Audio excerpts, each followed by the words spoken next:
Hello students. आज हम करेंगे अपनी फिजिक्स का फर्स्ट चैप्टर जिसका नाम है इलेक्ट्रिक चार्जेस एंड फील्ड। तो बेसिकली इस चैप्टर में हम चार्जेस के बारे में पढ़ेंगे कि चार्जेस जो रेस्ट पे होते हैं उनकी स्टडी होगी इस चैप्टर में। तो इसलिए इसका नाम है इलेक्ट्रोस्टैटिक। मीन्स कि चैप्टर में देख लो, इलेक्ट्रोस्टैटिक का मीन है study of electric charges at rest. तो इसमें अपना जो फर्स्ट टॉपिक है वो है फ्रिक्शनल इलेक्ट्रिसिटी।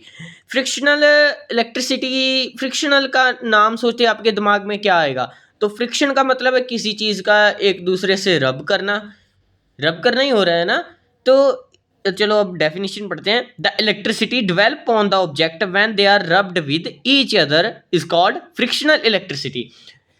कि जब हम दो चीज़ों को आपस में रगड़ते हैं, जैसे सर्दियों में आपने देखा होगा कि जो स्वेटर है आपने पहना हुआ, उसको जब आप उतारते हो तो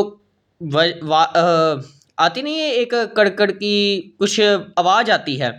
तो वो क्या है? वो इसी फ्रिक्शनल इलेक्ट्रिसिटी के कारण होता है।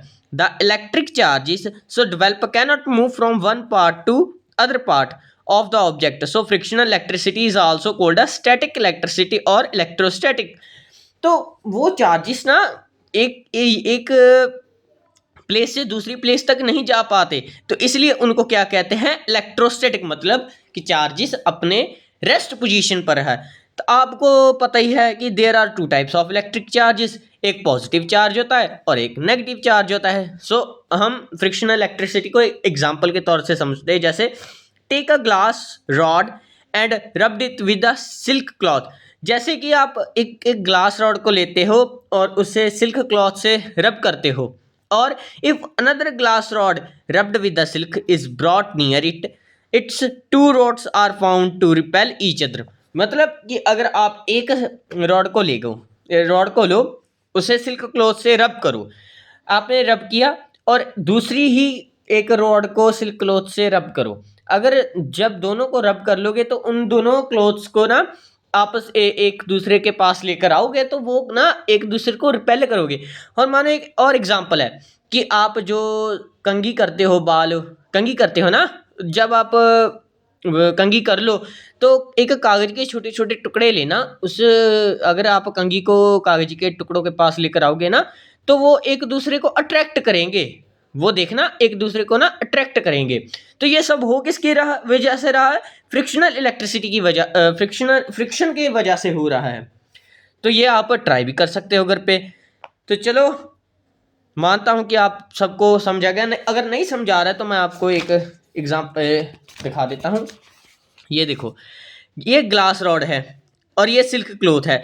अगर इससे रब करोगे ना, तो इस पे ना पॉजिटिव चार्ज आ जाएगा, पॉजिटिव चार्ज आएगा। अगर इसको अगर प्लास्टिक रॉड से रब करोगे तो प्लास्टिक रॉड पे ना नेगेटिव चार्ज आ जाएगा। अगर तुम इन दोनों क्लोथ्स को इन रॉड्स को ना आप नज़दीक लेकर आओगे तो ना ये एक दूसरे को अट्रैक्ट करेंगी। तो ये किसकी वजह से हो रहा है? फ्रिक्शनल इलेक्ट्रिसिटी की वजह से। तो चलिए, अब नेक्स्ट टॉपिक है polarity. The property which differentiate between two types of charges is called a polarity. Polarity means कि दो वस्तुओं के बीच में जो पोलैरिटी चल रही है, कि चार्जेस एक दूसरी से दूसरी जगह जा रहे हैं। वहाँ से जब आप किसी क्लॉथ को रॉड से रब करते हो तो जो चार्जेस आपस में बांटे जाते हैं उसको कहते हैं पोलैरिटी। तो अब आप पढ़ोगे electric charge. The additional property of proton and electron which gives rise to the electric force between them is called electric charge. आपको पता ही है इलेक्ट्रिक चार्ज क्या होता है। और इस इलेक्ट्रिक चार्ज की क्या है? एक स्केलर क्वांटिटी है। इलेक्ट्रिक चार्ज ना एक स्केलर क्वांटिटी है और इसकी वैल्यू क्या है? -1.6 मल्टीप्लाई 10⁻⁹ कूलम्स।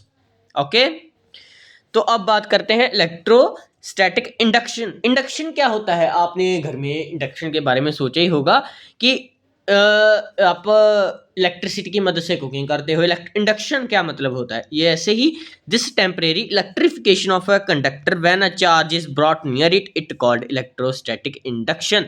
मतलब कि बिना किसी चीज को एक दूसरे टच किए ही चार्ज का ट्रांसफर करना। समझे कि बिना किसी चीज को एक दूसरे से छुए चार्जेस को ट्रांसफर करना, इसे कहते हैं इलेक्ट्रोस्टैटिक इंडक्शन। अब आ जाता है additive nature of electric charge. Additive nature क्या होता है? एडिटिव से आप सोचो कि क्या मीनिंग होगा एडिटिव का। एडिटिव का मीनिंग मतलब किसी सम करना, किसी चीज का सम करना है additive. The total electric charge on object is equal to sum of all the electric charge distributed on the different parts of object. मान लो एक स्फीयर है, उस पे छोटे छोटे चार्जेस पड़े हैं, जैसे Q1, Q2, Q3, Q4 ऐसे चार्जेस पड़े हैं, और आपने ना उन सभी चार्जेस को ना इकट्ठा कर लिया, और ये सब Q1, Q2, Q3 चार्जेस हैं, उनको इकट्ठा कर लिया, और वो जिसके इक्वल आएंगे उसको कहते हैं एडिटिव नेचर ऑफ चार्जेस। मतलब ये जो है वो एडिटिव नेचर है, इन सब का जो सम होगा चार्जेस का जो स्फीयर के ऊपर है उसका इक्वल जो होगा उसे कहते हैं एडिटिव नेचर ऑफ चार्जेस। अब most important, quantization of charges. The integral multiplication of elementary charges is known as quantization of charges. अब बोलोगे कि ये क्या चीज है quantization? Quantization means integral multiplication से आपको क्या आता है कि एक स्फीयर है, उस पर कितने इलेक्ट्रॉन है, इलेक्ट्रॉन, और नंबर ऑफ इलेक्ट्रॉन क्या है, नंबर ऑफ इलेक्ट्रॉन को ना इलेक्ट्रॉन की क्वांटिटी से मल्टीप्लाई कर दो तो उसकी क्वांटाइजेशन आ जाएगी। तो ये क्या है? Q is equal plus N E. N क्या है? नंबर ऑफ इलेक्ट्रॉन, ई क्या है? इलेक्ट्रॉन। अब पता कैसे करें कि क्वांटाइजेशन क्या है किसी चीज की? जैसे देखो, ये इलेक्ट्रॉन की वैल्यू है -1.6 मल्टीप्लाई 10⁻⁻19 कूलम्स। अब इस इलेक्ट्रॉन की वैल्यू को यहाँ पुट करो, यहाँ पुट कर दिया, और ये क्या है? Number of electron. जितने वहां पे नंबर ऑफ इलेक्ट्रॉन है उसे इस वैल्यू से मल्टीप्लाई कर दो, आपके पास क्वांटाइजेशन आ जाएगी। तो नेक्स्ट क्या टॉपिक है? Conservation of charges. Conservation it states that charges always remains constant. आपको पता ही है कि ना तो हम चार्जेस को क्रिएट कर सकते हैं ना तो डिस्ट्रॉय कर सकते हैं, जैसे कि यहाँ लिखा ही है, in any physical process the charges is always transfer to another charge but net charge remain constant. In other words the charge can neither be created nor destroyed. आपको यूनिवर्सल लॉ पता ही है कि चार्जेस को ना हम create कर सकते हैं ना डिस्ट्रॉय कर सकते हैं, ये एक जगह से दूसरे स्थान पर जाते हैं। तो एग्जाम्पल के लिए, we know that when a glass rod is rubbed with silk glass. मैंने आपको पीछे भी बताया था कि अगर हम सिल्क क्लॉथ को रॉड से रब करते हैं तो रब करते ही क्या होता है? चार्जेस ट्रांसफर हो जाते हैं एक दूसरे में। ऐसे ही यहाँ पे लिखा है, we know that when a glass rod is rubbed with silk glass rod become positively charge. Glass rod में क्या चार्ज आता है? Positive. And silk become negatively charge. तो सिल्क में क्या आ जाता है? Negative charge. But the amount of positive charge is equal to negative charge.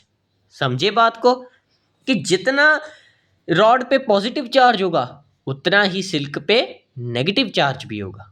तो ये बात दिमाग में रखना कि अगर आप जितना सिल्क क्लॉथ को जब रॉड से रब करोगे उतना ही सिल्क क्लॉथ पे नेगेटिव चार्ज आएगा, उतना ही ग्लास रॉड पे पॉजिटिव चार्ज आएगा, उनमें कोई डिफरेंस नहीं होगा। अब बात करते हैं प्रॉपर्टीज ऑफ इलेक्ट्रिक चार्ज। ये तो आपको पता ही है कि लाइक चार्जेस रिपेल करते हैं, अनलाइक चार्जेस अट्रैक्ट करते हैं। The electric charge is negative. आपको पता ही है इलेक्ट्रॉन क्या होता है? Negative. The electric charge is quantized. Quantize meaning आपको बताया था यहाँ भी कि क्वांटाइजेशन ऑफ चार्जेस क्या होता है कि number of electron multiply by 1.6 multiply 10⁻⁻9 coulomb. The electric charge of system always be conserved रहता है। ये देखो कंजर्वेशन ऑफ चार्जेस। कुल मिलाकर ये अपनी 4 प्रॉपर्टीज हैं, इसको याद कर लेना। और नेक्स्ट वीडियो में आपको ना मैं कूलम्स लॉ पढ़ाऊंगा, तो सब्सक्राइब कर लेना चैनल। अगर आपको ये वीडियो अच्छी लगी तो हमें सपोर्ट करना, लाइक करना और शेयर करना। थैंक्स।